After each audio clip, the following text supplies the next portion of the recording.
हनुमत संहिता के अनुसार महाशत्रु के अवतार परम भक्त शिरोमणि हनुमान जी महाराज जी की सन्निधि में पवित्र रामचरित्र का श्रवण कर रहे हैं। भगवान सूर्यवंश कुलोत्पन्न रघुकुल श्रेष्ठ रामचंद्र जी का चरित्र जहाँ पर चलता है, वहां पर श्रोताओं में सबसे पहले हनुमान जी आते हैं, किसी न किसी रूप में, तो सबसे पीछे जाते हैं। पूरी कथा को सुनते हैं, उनके नेत्रों से अविरल अश्रुधार बहते रहते हैं, और जो भावुक श्रोता होते हैं उनको राम प्रेम की प्राप्ति का आशीष देकर के हनुमान जी फिर अपने गंतव्य को चले जाते हैं।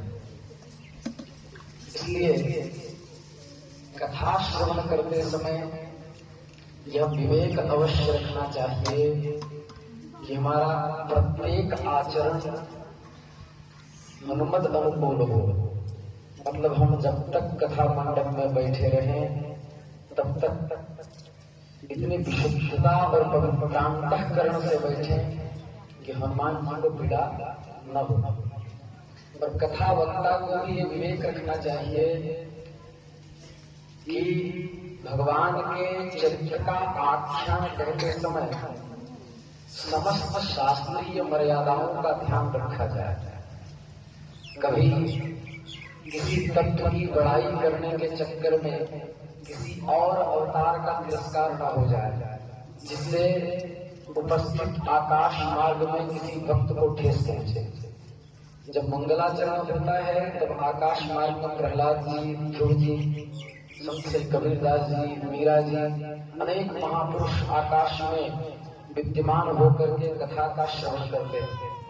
कदाचित हम राम तत्व के आख्यान को कहते कहते नरसिंह स्वरूप को यदि छोटा बता दें तो प्रहलाद जी को पीड़ा होगी कि नहीं, और नरसिंह आख्यान कहते कहते राम जी को छोटा बता दें तो हनुमान जी को पीड़ा होगी कि नहीं।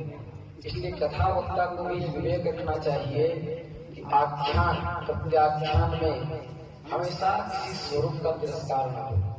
शास्त्रीय मर्यादा में रह करके हम श्री गोस्वामी तुलसीदास गोस्वामी तुलसीदास जी के द्वारा जो रचित रामचरितमानस, गोस्वामी जी ने बहुत से रामायण लिखे। एक कुंडलीला रामायण भी है।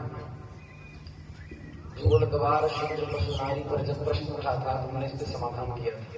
कुंडलिया रामायण है, बरबई रामायण है, तुलसीदास जी की रामायण है। कुंडलिया रामायण मिलता नहीं है, हम लोग भोजपत्र निकलवाए थे। तो गोस्वामी जी की लेखनी शिव हृदय विष्णु विष्णोश्च हृदय शिव, शिव और विष्णु में एकात्मकता को ध्यान में रख करके कहा गया। इसलिए कथा वक्ता को इतना विवेक अवश्य रखना चाहिए और श्रोता को स्नान करके जाना चाहिए, शरीर शुद्ध हो, ताकि देवताओं का अनुग्रह आपके ऊपर हो। हम इतना कहकर के अपनी वाणी को विराम देते हैं। श्री राम जय राम।